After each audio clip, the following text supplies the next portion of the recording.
Hello, I'm Dr. Pierre Samaan, and it's wonderful being back with you. We're in the series of Unmasking Addiction, or Addiction Unmasked, and today we're continuing the topic of the addictive personality, so this is part 2 of the addictive personality. Everybody has something, and I know a lot of people, and we talked about this last time, have addictive personalities. When we get to the topic on the brain, we'll be breaking down what causes that addictive personality.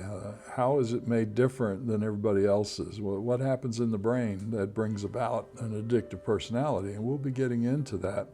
But in the meantime, understanding the addictive personality is to be able to say, that doesn't make somebody bad or they're going to be an addict because they have an addictive personality, but it does mean they have to work a little harder at setting those boundaries for themselves, not allowing themselves to give in to enticements, give in to those things that might be pleasurable or so on, to where they end up falling down the hill, tumbling down the hill of addiction.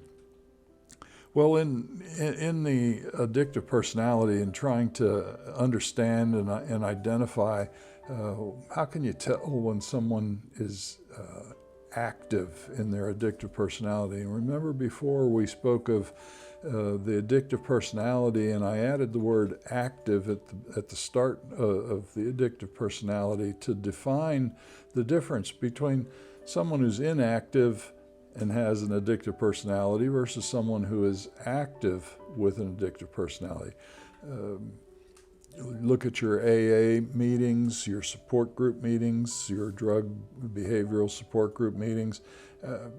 They're not bad people that are going there. They're in recovery. And the majority of them have been in recovery for many years. They go there for support, they go there for reestablishing or maintaining boundaries, strengthening boundaries, and so on. And also, many go there to support others in encouraging others as well in their struggle out of their active addiction. So the term once an addict, always an addict sort of fits with what we're talking about with this addictive personality. It doesn't mean they're always an active addict. It means the potential is there if they don't set those boundaries and have a healthier, better lifestyle, a better way of thinking, and so on. So it's a lot of work involved, and it fits with what the Bible says: renew your mind unto godliness. Change your thinking, in other words. Change your thinking out of the ways you used to think and think in godly ways or good ways of good character. And God's character is made up of truth, love, and liberty. Speaking truth in love, giving others liberty or freedom, because that's what he does for us. And that's the example Christ set for us when he lived on this earth as a human. He set that example of the image of God for all of us, and he was God in his deity.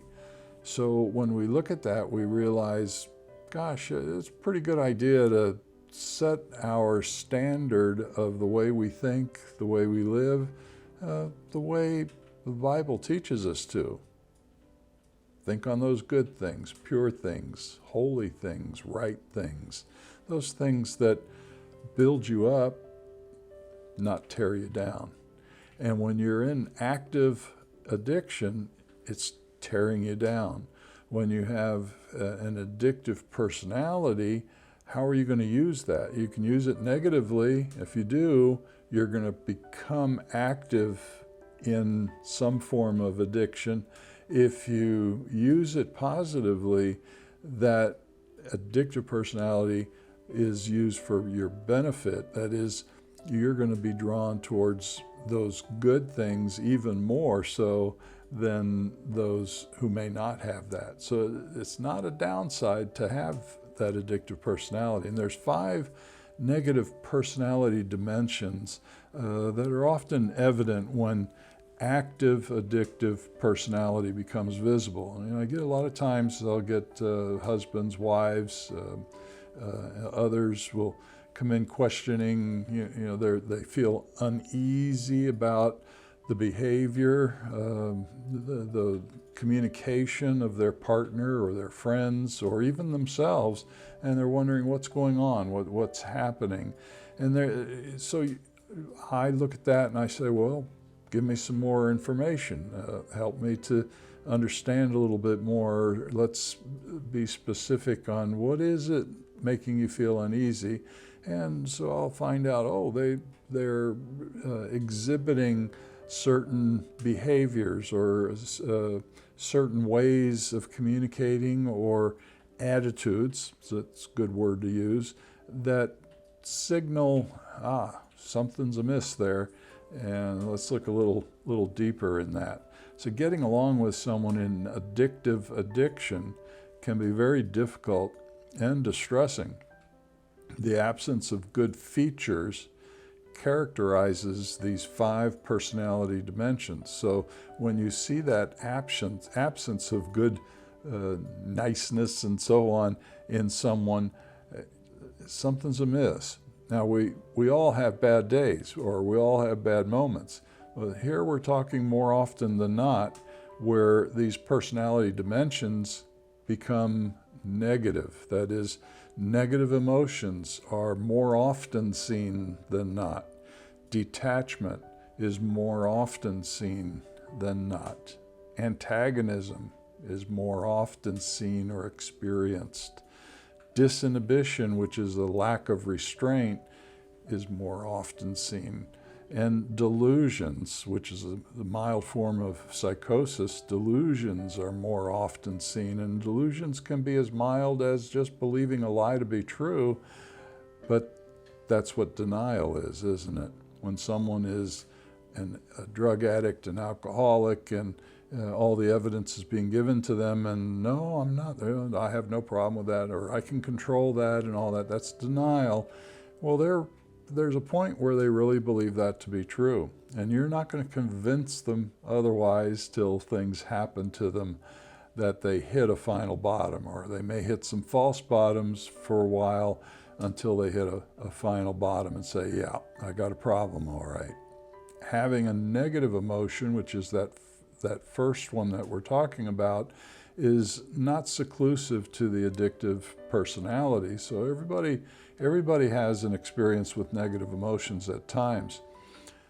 The addictive personality in active addiction will occupy most of the day discharging. It's like a lightning flash. It's like an explosion of discharging and negative emotions such as abandonment, shame, fear, powerlessness, invalidation, or hopelessness is often experienced there. Helplessness, a sense of helplessness goes along with that powerlessness. Confusion, it just doesn't make sense, because it's not sensible. And bitterness. Bitterness has those 7 levels that we've talked about before. And unforgiveness is the first level of that. So when you start to see bitterness in someone more often than not, something's going on there, something's amiss. The pain of negative emotions can entice people to find themselves on a self-medicating path to addiction or addictive behavior. And in that self-medicating path, they use substances or behaviors that help them to cope, or they believe help them to cope with painful feelings. The second dimension is detachment. Detachment can be considered a physical experience of breaking contact with someone or something. Remember, we spoke of one of the definitions of addiction as being an abnormal love and trust relationship with an object and or event.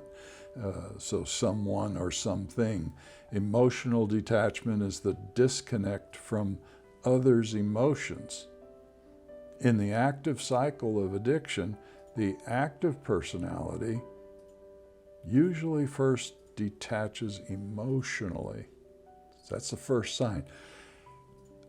That's where I'll often hear from a wife or a husband talking about their partner, or a parent talking about their adolescent son or daughter. They're sensing an emotional detachment occurring, and they can feel something's wrong, something's amiss. And usually there is. Now, it's also an experience of maturing. We tend to pull away as adolescents from the attachment we have from our parents, and we want to be more independent and so on. So there is a form of emotional detachment that begins to occur at some point from puberty on, in which that person, that child, that youth is wanting to be their own person and make their own decisions and so on. And that's kind of normal. But when it gets abnormal is when you see too much of that at that early of an age. Something's amiss. But especially in adulthood, in a partner, in a relationship, as an example, you begin to see that emotional detachment. And that's when the wives or the husbands come in and they'll say, I don't know, something's wrong. Something doesn't feel right. Something's going on. I don't know if they're having an affair or this or that.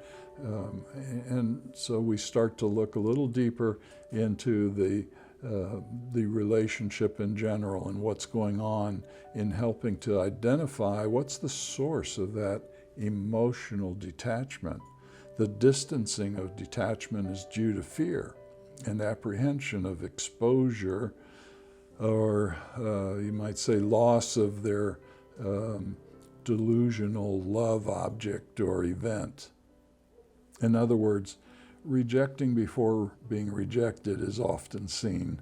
When you begin to see that pattern, there's an emotional detachment going on. There's self-protection.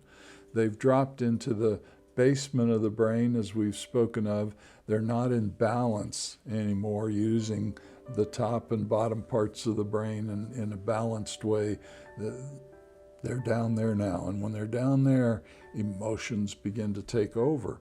We need to be down there sometimes, because if there's a threat of some sort, we need to get excited and hit the brakes quick, or run if we need to run, or fight if we need to fight. Hopefully we don't have to fight, but that helps us to be down there at those moments, and that's why we have that, to protect us and to make us aware of what is threatening and so on. But it's like a bouncing effect. You want to bounce out of it. You don't want to dwell in it. And when you dwell in it, there's trouble. It's not a good sign.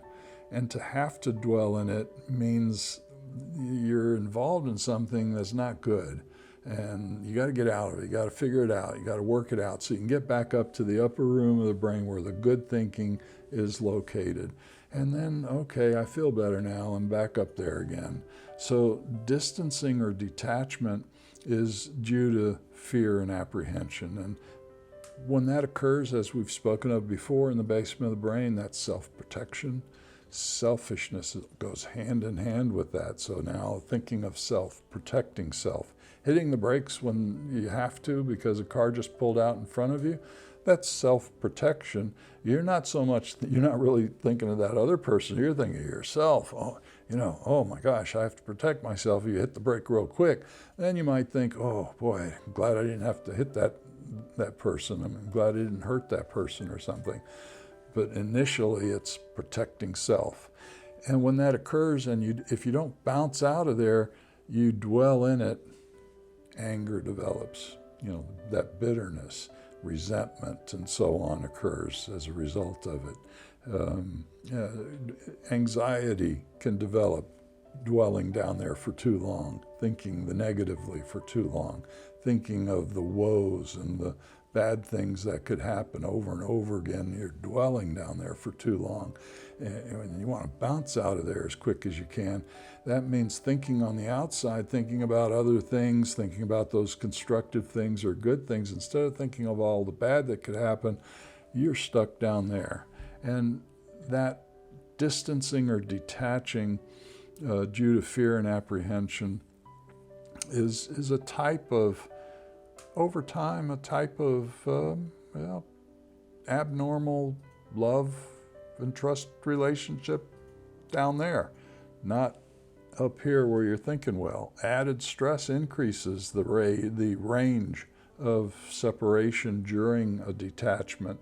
So when a couple may be having some difficulties and one is pulling away or detaching emotionally, if there's added stress around that time period, and that could be coming from the other who's trying harder to fix things, or it could be coming from something else, that pulling away increases. I watched Dr. Dobson many years ago giving the example of when someone is pulling away, our natural tendency, and it's okay to try harder to fix things and please, but then if they continue to do that, what tends to happen is we do this, we grab hold, we do what we can to make the change occur quicker and make them understand that they're making a big mistake and all that does is just make them pull away even further.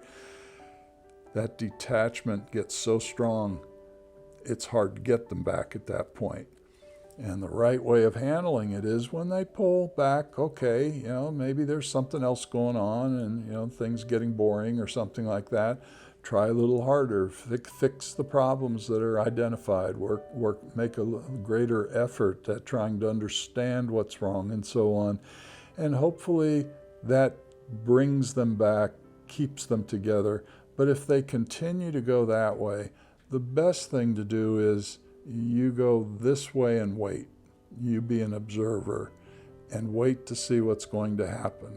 You did your best, now you have to step back and let things happen. Because if you do this, you're creating more stress, which is only going to cause the person to want to go.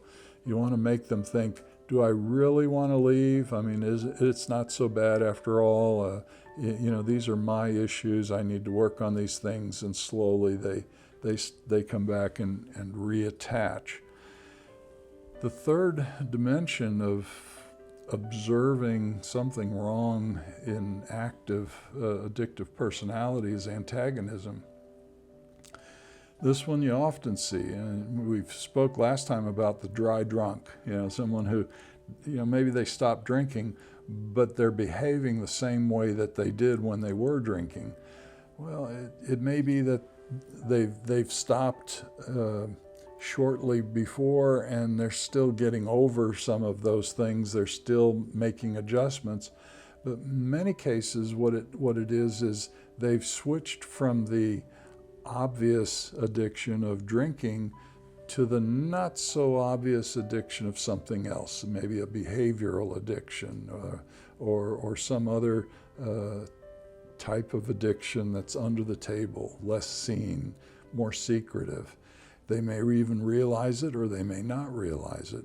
So let's see, pornography, gambling, or eating, not eating, anything that is going to feed that addictive personality, keeping it active, but not so obvious as it was when they were drinking.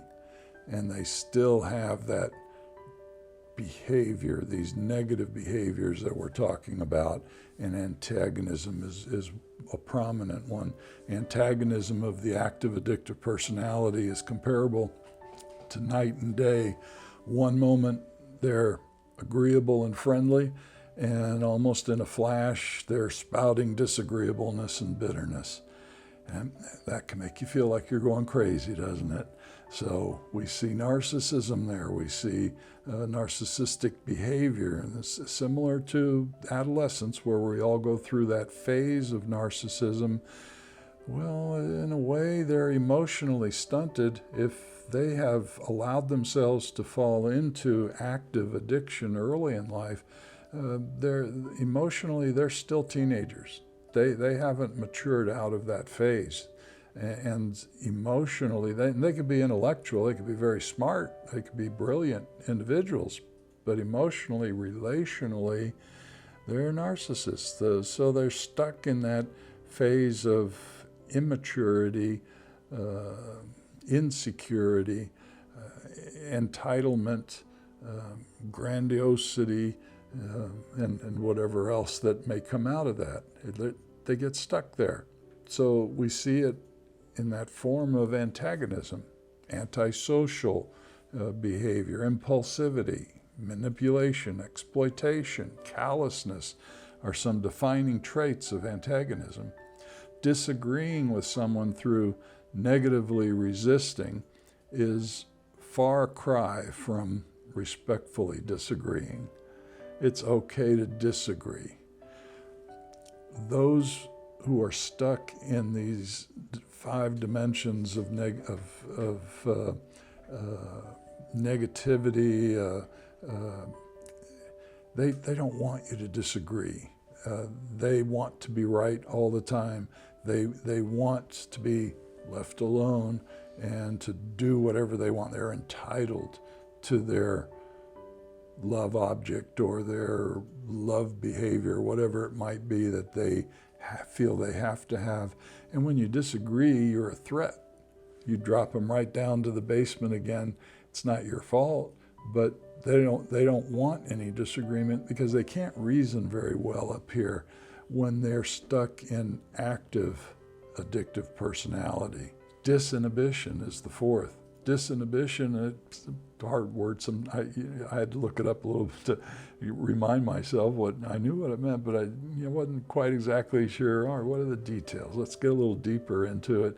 Disinhibition is the unruliness or unrestrained behavior where the frontal lobe, the upper room, and the frontal lobe part of that upper room, it kind of goes to sleep. It's not as active as it was because blood flow is now going down here, the blood and electrical flow to the basement, and resulting from lessening or losing the fear of consequences and disregarding spiritual, cultural, social restraints. We see that every day, especially in our kids. Where do you see that the most? Watching TV. They watch these shows with violence or play whatever with violence. They're disinhibiting themselves. That is, they're putting their consciences to sleep. They sear their consciences in what this is normal. They're doing it every day. And if it's normal, then it's not so bad. And if it's not so bad, then it's out of that realm of good thinking. And before you know it, they start behaving that way. It's part of the fantasy, and the fantasy becomes a real thing in their minds. For example, we can tell our children not to curse. Linda, every Christmas, especially when the boys were young, we would watch certain movies every year. One of them was The Christmas Story, and the mother washed the boy's mouth out with soap, and he had a bar of soap in his mouth because he was cursing, it's funny to look at, and moms used to do that when you're young. I don't think my mom ever did that, but I knew some moms that did do that to my friends.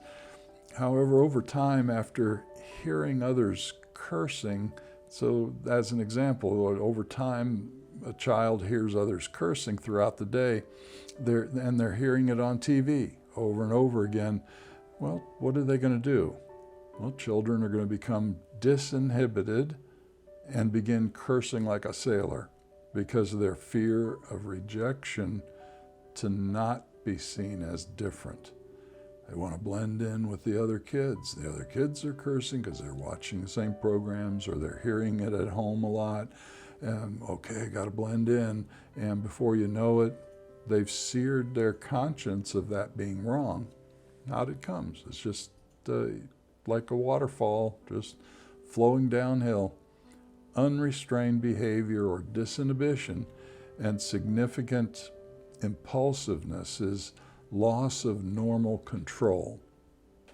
And that's a loss of control in the brain's thinking center, the upper room where good thinking is located, and that's a lot of it in the frontal lobe where we do our complex thinking, and then it sends messages back, and back it comes in getting solutions and answers. It's going to sleep. It's disinhibited. And for active addictive personality, there's a powering down electrical effect, blood flow effect that hinders the frontal lobe from doing its job in problem solving.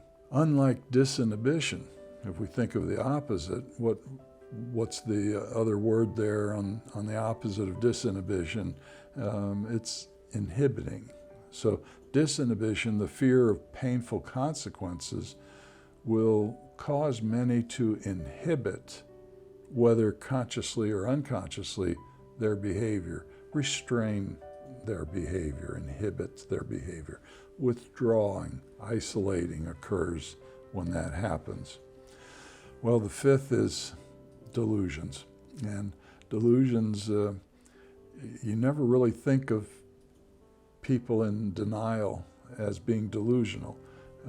Or you never think of someone who can't see what's right in front of their face, in a sense, denial, delusion. Delusions can be a mild form of psychosis, believing a lie to be true despite the weight of evidence to the contrary, impairment of perceptual reasoning. And that's what denial is. Delusions are persistent and intrusive false beliefs not swayed by reason. When you try to reason with someone who's pulling away and you do all you can to help them to see the errors of their ways or to fix things and all that, and they continue, they are very likely to be in denial. They can't see what you're saying or doing to be true. They only see what they perceive to be true. And so they're swayed by the false beliefs that they have built up over time in their minds that you're the problem, they're not the problem. What you do is a problem, what they do is not a problem. The Bible speaks of delusions as lies, misperceived, and rigidly accepted as truths. The Bible says, because they reject the truth, God leaves them to their delusional world built on lies. All who reject truth and love and prefer lies and selfishness will be diagnosed as terminal. I don't want to be diagnosed as terminal. I want to keep putting my best foot forward. I want to improve. Even at my age, I'm still wanting to improve. I still make my bed every morning. My wife used to do that before she went to be with the Lord. And gosh, I think I don't want to go backwards. I don't want to become a hermit or totally withdraw. I've withdrawn a little bit from activities and all that, but hey, I need to keep up with doing things as they need to be done. Dressing yourself, taking care of yourself, keeping your home clean and so on, makes you feel good. That keeps you up there. Those are all things that build you up, that keep you in the right direction of building yourself, growing, learning, never stop learning. As old as you get, there's always something new to learn. But the minute you think you know it all, you're in trouble. Well, I hope this was helpful for you today and got something out of it. I know every time I do these programs, I get something new out of each one. Every time I counsel a client, something new comes up that gives me more insight, more understanding, more knowledge. And with experience in the combination of that, you become wiser. And you want to be wiser, don't you? I've never met anyone who said they didn't want to be wiser. Well, may your troubles be more minor, your blessings more, and happiness come through your door. God bless. We'll see you next time.